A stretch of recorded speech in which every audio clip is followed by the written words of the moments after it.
එක ගෑනු ළමයෙක් මට වොයිස් මැසේජ් එකක් එවලා තියෙනවා. හම්දුරනේ පුළුවන් වෙලාවක මේක අහන්න කියලා. ඒක මම ඇහුවා. තාත්තා බණින එකක් තියෙනවා. මම ඇහුවා ඇත්තටම තාත්තද කියලා. තමන්ගේ ලෙයින් මසින් ජාතක කරපු දරුවට පිට මිනිස්සු පාවලා දීලා බයින්නද කියලා. තමන්ගේ දුවට වෙන මිනිස්සු පාවලා දීලා බයිනෝ. කවුද බණි? තාත්තා.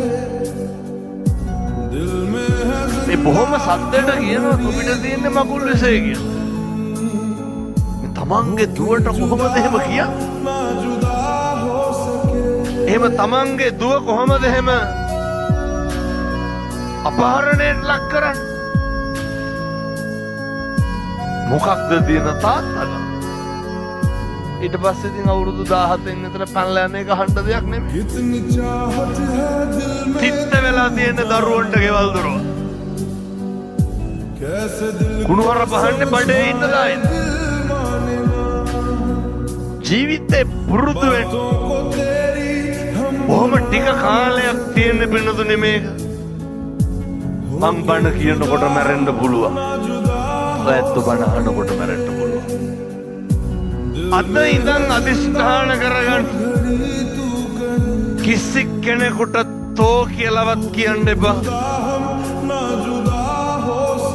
කිසි කෙනෙකුට කුණුහරුපයක් කියන්න එපා.